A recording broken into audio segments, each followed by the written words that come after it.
On the night of the 30th of December 2000, in a quiet residential area of Tokyo, something deeply unsettling unfolded inside a modest family home. By the time the sun rose the next morning, an entire family had been murdered. What followed was not just a brutal crime, but one of the most perplexing investigations in modern Japanese history. The home belonged to the Miyazawa family.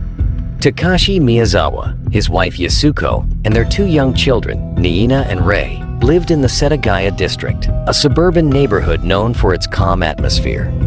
Their house stood near a small park, in an area that had recently seen many homes demolished for redevelopment. By the end of the year, the Miyazawas were among the few families still living there. That night began like any other. The family returned home and settled in. At some point late in the evening, an intruder entered the house. Investigators later determined that the killer likely gained access through a second-floor bathroom window, one that may have been left unlocked. What happened next was swift and violent. Takashi Miyazawa was attacked first. Evidence suggested he confronted the intruder, possibly after hearing a noise upstairs. A struggle took place, and Takashi was killed. His wife and daughter were then murdered on the lower floor. Their son, Rei, was also killed. The entire attack is believed to have taken only a short amount of time.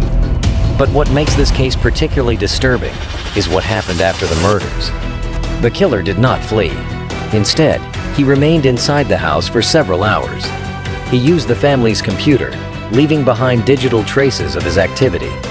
He opened the refrigerator and consumed food, including ice cream and barley tea. He even used the bathroom.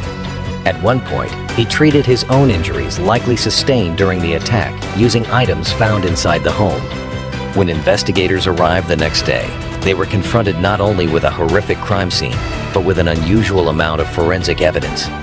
The killer had left behind clothing, including a jacket and a hat, as well as personal items. Fingerprints and DNA were recovered.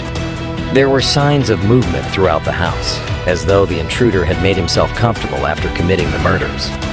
Despite this, identifying the suspect proved extraordinarily difficult. Forensic analysis revealed that the suspect was likely a young male.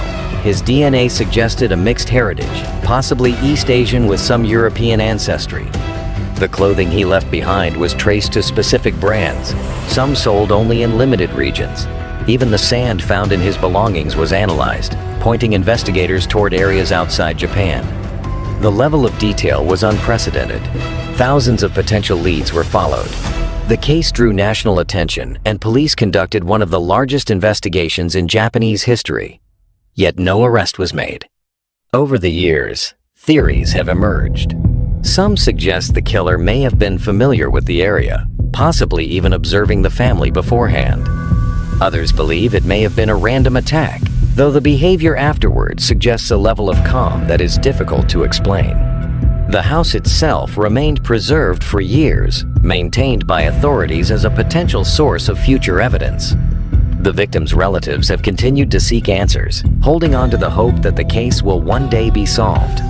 More than 2 decades later, the Setagaya Family Murders remain unsolved. It is a case defined not just by violence, but by contradiction. A killer who left behind so much, yet vanished completely. A crime scene filled with clues, yet no clear identity. And a family whose final night continues to raise questions that have never been fully answered.